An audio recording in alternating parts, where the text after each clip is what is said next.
Okay, welcome to round 16 review and 17 preview. Keith Anderson and Chris Simonis, General Manager of the league. Keith, round 16 had a couple of interesting results. Not really. I think I tipped the card. I think the favourites won every match, but there are a couple of important matches there. Wonthaggi against Bairnsdale. I thought they really had a battle, Wonthaggi, to win that game at home, and Bairnsdale had a very long trip down there, but touch and go until not many minutes to go, and Wonthaggi got over the line to keep their double chance hopes alive. And Bairnsdale obviously threw everything at them, to keep their finals chances alive as well. But they had a few ins this week. They were missing a few of their key players the week before, and they had a few come back, including James Gibbs, who was everywhere and down forward, kicked 7 of their 10 goals. He's not great. I think the important thing for Wonthaggi, who struggled a bit with injury in the second half of the year, and they got at least one back, Adam Cook, and he got 4 goals, didn't star apparently, but they had somebody up there to kick 4 goals, which was probably very important in the finish. And when you look back at it, I think it was round 13 and 14 when Wonthaggi dropped games to Warragul and Leongatha, that they were probably expecting to win, even though they had a few injuries. So they got over the line in those games, and I think Warragul was just a few points. They'd have been just about had that double chance thrown up. Yeah, and then Warragul had an easy victory over Moe, and I see there Mark Collison, he actually coached this week. Yeah. And was very 3 and very good initiative by Warragul to give to playing assistant coaches a chance to coach both right throughout the week and develop the tactics. Mark Collison last week, so he's got a good coaching record, one coaching game for a 101 point win. This week at Bairnsdale it's Clinton Rowe's turn. So good initiative in developing coaches as well as developing players. And Terrelgan just had a regulation win against Druin in Johns's last game officially as coach, and Eric Bott taking over, but Terrelgan, 21-19 to 2-4, so Druin are struggling at the moment. Yeah, and just didn't play any style of game which was going to kick many goals anyway, but hard to rate Terrelgan on that game. Yeah, Timmy Aiken kicking 5, and Chaos Hall, he's kicked 4. So he's coming back to great form. Well, he has been in good form the last month, and he was in good form early on the year, and he's one guy that's Jackson Hall, for the people who don't get on with Chris's familiarity with players. He's a very, very important player to their finals hopes.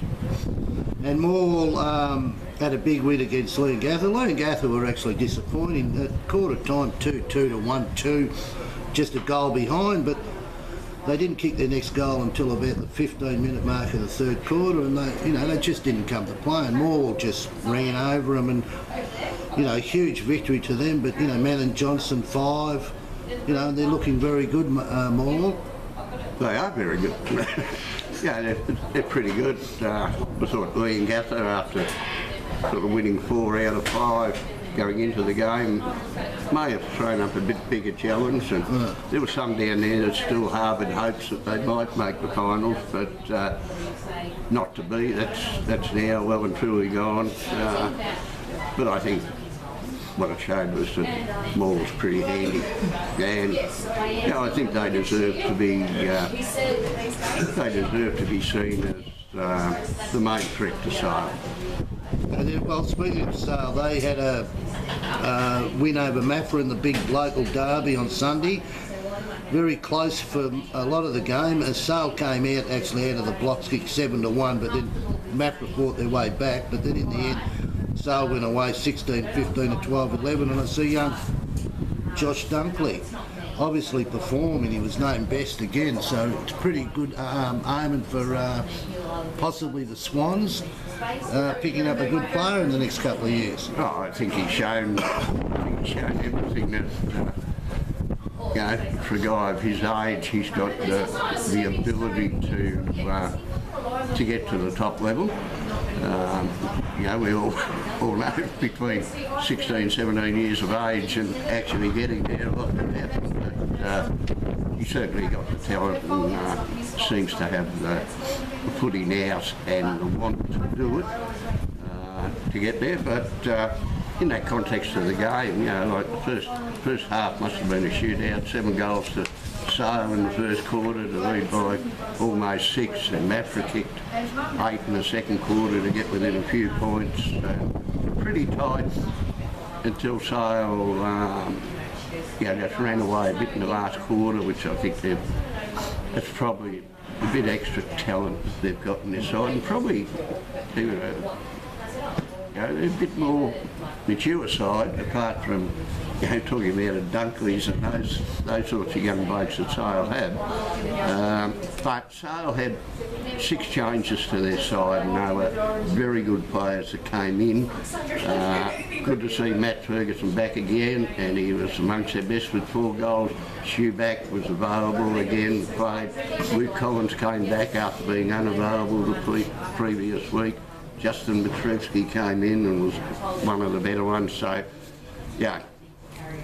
they're looking pretty hard to beat, as we all know, and it squared up the ledger for Sale for their only loss for the year, which was against Mafra, and I think it would have been foremost in their minds. They didn't want to go into the finals having 2 losses for the year and both against Mafra.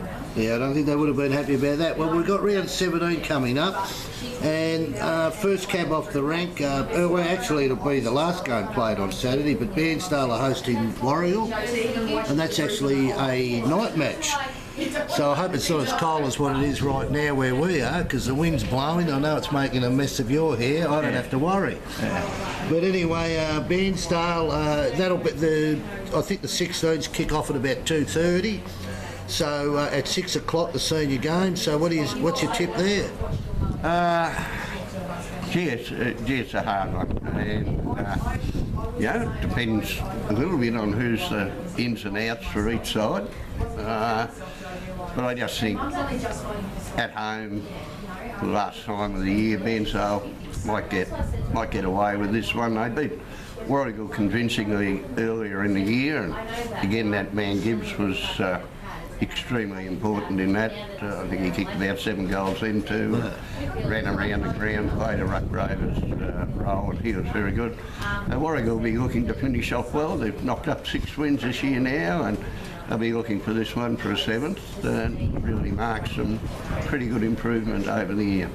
Okay, we have Leongatha hosting Moe. Yeah, well, I'll tip Leongatha, Well, Moe's not going too well at all, but Leongatha, they've got to work on getting a few more. What have they got? 7 wins, but quite possibly this could be their 8th, and it looks like a Leongatha. I mean, it's very hard to beat Leongatha with Leongatha as well. Well, I don't know what's next on your list, but we'll quickly go to Sale Druin, and there's no chance of an upset there. Okay, so Sale will defeat Druin, you suggest? Yes. It's first official game for the new coach to finish off, and Eric Bott, you don't expect any miracles? Well, I'd say, at least for the Sale people, if they get down, once you get down early and just have a look at the marking of the ground, because that'll be excellent. Okay, we'll move on. We actually have 2 really big games. The Mafra versus Wonthaggi. They're sitting, 4th and 5th, on 40 points, both of them, with Traralgon on 40 and 3rd. So this is 8-point games. The winner of this could possibly put themselves into a qualifying final instead of an elimination final. Yeah, I don't expect Traralgon to beat Morwell, so it really comes down that with Mappa having Warragul in the last round, Wonthaggi having Druin, that the winner of this game really probably gets third spot. Okay. Well, it should be a ripper. I mean, it's at Mafra, and I think, you know, it'll be a great game. And then well, on the Sunday, we have the local derby between Maul and Traralgon. They played earlier in the year where they had some big attractions in Feb and Nick Stevens on Queen's birthday. But this week, Maul are hosting Traralgon. I'm not sure if we've got any Rocker or Lockiers playing, but this should be a rip snorter because Traralgon will be desperate to win to keep third spot, and obviously Maul just want to keep winning. Yeah, well, I expect Rocker and Lockyer to play. Okay. And that was always in the planning of Maul. And is that a reporter's news, breaking news? You've got the tip? I think that's a go. Our cameraman has actually got the news today. Oh, okay. But yeah, it's the last chance really for a home game at Maul for Rocker to qualify for the finals.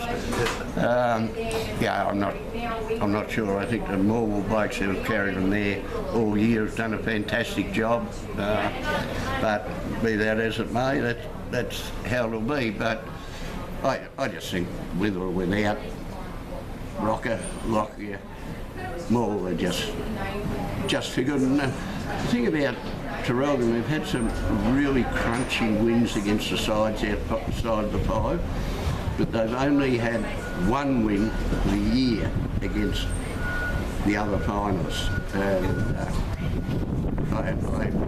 I saw them last week against Druin, but they just, to me, they don't look to be the quality side that Maul is. And so a win for the Tigers there. Okay, well that's actually wraps it up for round 17. You haven't got any other news you want to break? Well, you've got the opportunity. I see Vossi's just been dumped by the Brisbane. What are they called these days? I was going to call them Brisbane Lions. Lions. I was going to call them the Bears. Sorry, but which is Keith's AFL side. So you'd be heartbreaking news there. That'll take a couple extra beers to get over that. The point they missed out on was that Michael Voss has resigned to take up the coaching job at Druin next year. Okay, he's on the bigger and brighter pastures. All right, well that's round 17 for us, and we'll be back next week for the final home and away game series in the Gippsland League. Thank you very much for watching. See you next.